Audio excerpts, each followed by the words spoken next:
Hello, my name is Minzy. This is a funeral tie. Yes, my videos have been all over the place, but such is life, such is background noise, if you like, that I just have not been able to post my videos out accordingly. But we'll talk about Scotland and then I'll talk about England in another separate video. So we'll talk about Scotland versus Morocco and Scotland versus Brazil, in which it looks like sadly they're out of the World Cup. As much as I want them to go through, because if they somehow go through in third place as one of the top 8 teams that get to go through to the last 32, provided that they win their last 32 games, they'll end up potentially coming into a quarter-final tie, or is it a last 16 or a last quarter-final tie with England? But that's just a very remote possibility. Sorry, I need to smoke. That needed a smoke or two. Anywho, but it is what it is. I think they are officially out. I mean, there's been a lot of third place stuff decided.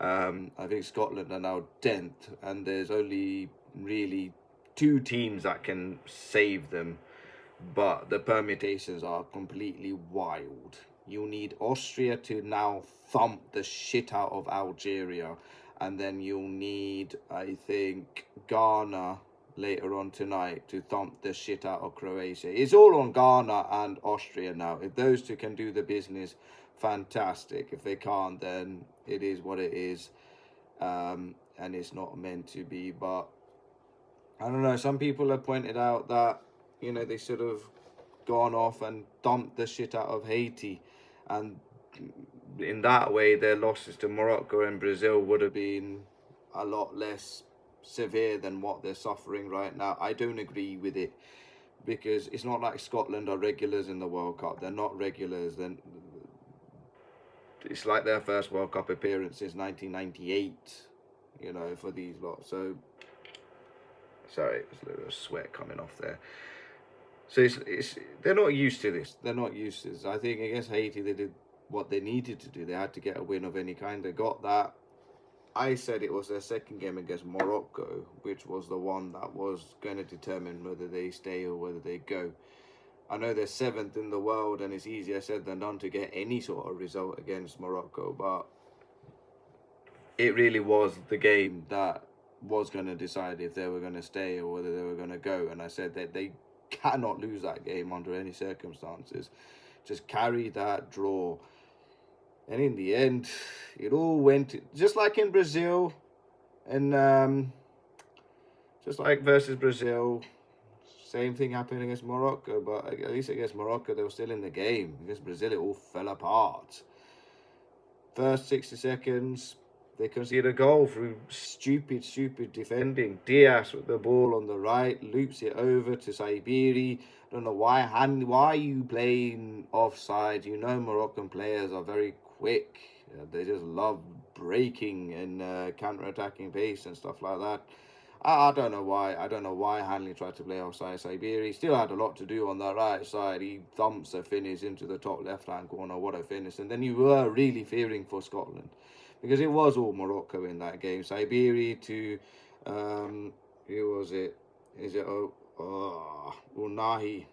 He has a little shot from the left. Was it a shot? Was it a cross? Who knows? But it went wide. And then Hakimi, he crosses, and no, he doesn't cross. He chases a lung-busting ball on the right. I don't know what the Scotland defenders were doing, letting him have a run for that long ball. Thankfully, Gon saved it with his leg, and then Diaz, he makes a lovely run on the right, and Nahi, he passes it on to Nahi, and he shoots over the bar. Saibiri passes to El Khanous, and he shoots over the bar as well. A move on the left. The only real chance I can remember Scotland having in that game in the first half was a blazing shot from McGinn on the right after a good cross from Robertson on the left. That was it. But the The bit where Scotland got actually dumped out of the World Cup was the fact that they didn't get penalty decisions handed to them. And we'll touch on that in a bit. First, you had McGinn. He got fouled by El Canous. And this was the first of the pen. A lot of commentators were saying, no, not El Canous. What the fuck did he get fouled by? Inui. That man, El Inui, is not going to be on many Scottish fans' Christmas cards list, I'll tell you. He was involved for both of them. I didn't think the challenge on McGinn by El Inui was a penalty. I think it was just one of those little coming togethers from behind, thigh to thigh. I've seen worse challenges than that in the Sunday League. I don't think that was a pen, personally. That was the first one. The second one from El Anui's challenge from behind, after good work by Robertson to McGinn, back to Robertson. He passes it on to McTominay, who's in the centre of the goal. It was a challenge from El Anui onto his knees from behind. That was a penalty. Because I said it from, I called it all the way from the beginning. I was like, that's a pen, surely that's a pen. And they didn't even bother looking at it properly in the VR. They just waved it play on. I thought it was a penalty. It wasn't meant to be, unfortunately. In between, you had Saibiri hitting the bar. And then, you had probably the only decent Scotland move on the, in through the middle with Robertson,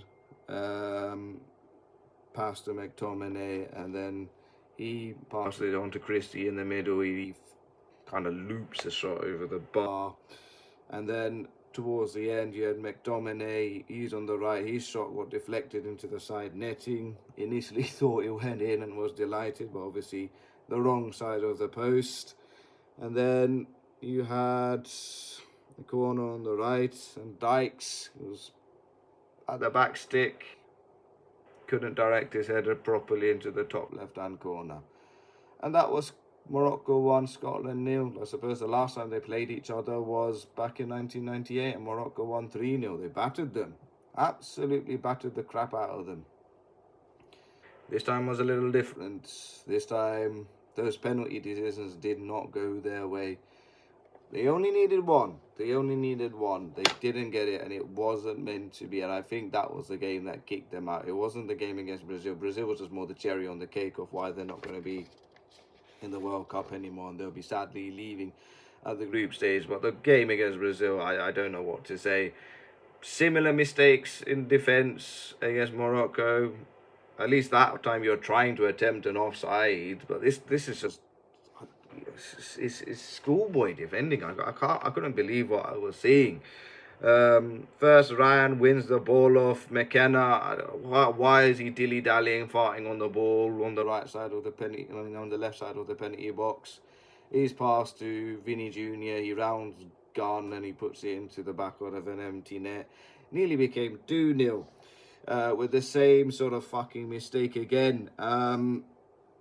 Who was it that loses the ball? Was it Henry? I think it was Henry that loses the ball out to Vinny Jr. He slots it under Gunn to make it 2-0. It got called off for a foul by VAR. I don't know how it was called a foul by VAR. It was just stupid defending from Henry.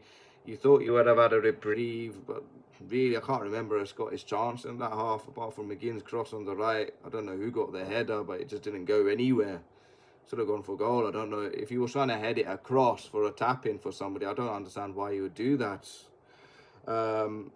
Then the first half was all Brazil. The second half was all Brazil as well, to be honest. First half keeps going. Vinny Jr. gets to the byline. Cunha gets the foot in and it's off the line by Patterson. And then it does become 2-0 when some stupid lazy defending, like kill the ball. I don't know why they're dilly-dallying on it. Guimarães with a cross on the right. It sails over Gunn. He just completely misdirects the ball. He cannot get to the flight of the ball properly. He sails over his head. Vinny Jr. tap in. 2-0. There you go. job done and dusted. Could have been worse. Could have been 3-0. As just before half time, when Paqueta, he passes it on to Ryan with a wonderful, wonderful through ball. And it was a good save by what am I chatting? Paqueta to Ryan. Yeah, it was Ryan. Sorry, I do apologise. Yeah, Paqueta, lovely through ball to Ryan. He turns Robertson inside out, and it was a good save by Dunn. That was the end of the first half. On to the second half. Scotland up against it, being 2-0 down. Yeah, Tierney to McGinn, and then Tierney crosses it on the left. McTominay with a header, saved by Alisson. It's a classic case of if it's either side of Alisson, it's a goal, but it was headed straight at him. Then you had Paqueta. He then rolls it into Vinny Jr. In through the middle. Good save by Gunn. And then it was 3-0, done and dusted. Lovely play in the middle. Casemiro, I believe, through the middle to Guimaraes. Guimaraes gives it to Cunha for a sweaty 3-0. Then Scotland decide to come and play a tiny wee bit. They win a free kick on the left. Ferguson draws a free kick. Comfortable-ish save by Alisson, tipping it onto the bar. From the corner, Tierney crosses from the left. McTominay, good save. Low down to Alisson's right to tip it away. And then Junior, he nearly grabs a hat-trick. Neymar, I think, was it Neymar? I don't know, but it was on the left. Threads it through to Junior. He tries to shoot at the near post, and it goes wide. Not wide, it was a good save. It was a good save by Gunn at the near post. Robertson, he tries to squeeze a pass to McTominay after the corner that initially was headed, went towards the back stick. I don't know what happened. Robertson collects, and then McTominay gets his shot saved. In the end, 3-0. Their goal difference now reads -3 on 3 points. They finish in third place overall. They're currently 10th out of 12th for the best third place playoffs. Remember, the top 8 go through. The bottom 4 sadly go home. We already know Uruguay are going home out of the third place, one of the worst third places. It looks like Scotland will be another one of them. Certain results didn't go their way either. Ecuador beating Germany, South Korea losing to South Africa, Sweden getting that draw against Japan. Just a lot of things just didn't go Scotland's way in terms of best results for them in the third place in the best of the worst of the third places. That penalty decision on McTominay in the second half versus Morocco didn't go for them, but really they were the victims of their own downfall. I don't want to be too harsh on Scotland, because at the end of the day, like I said, it's very easier said than done to be saying, they sort of gone off and battered Haiti. Look, at the end of the day, like I said, they're not regulars. They're not, your household name. Yes, you want them to be Haiti like 3-0 or 4-0, but at the end of the day, historically, they've not been that great. They've never actually progressed beyond the group stages. And you know what? The game against Haiti, they had to do what they had to do. And like I said, I wish they didn't lose to Morocco, but it wasn't meant to be. And we'll miss the Scottish fans. I've seen what they've done. Usual jovial characters full of optimism and pride, and we'll miss them. But it was a pleasure watching you guys play in the World Cup. I wish you all the best for the Euro qualifiers, and hopefully see you again for that, and hopefully wish you all the best for the World Cup in 2030, played across 6 countries apparently, so can't wait for that. So unlucky Scotland. It was a pleasure having you guys on board. Not meant to be. Goodbye, good night, God bless. Thanks for coming.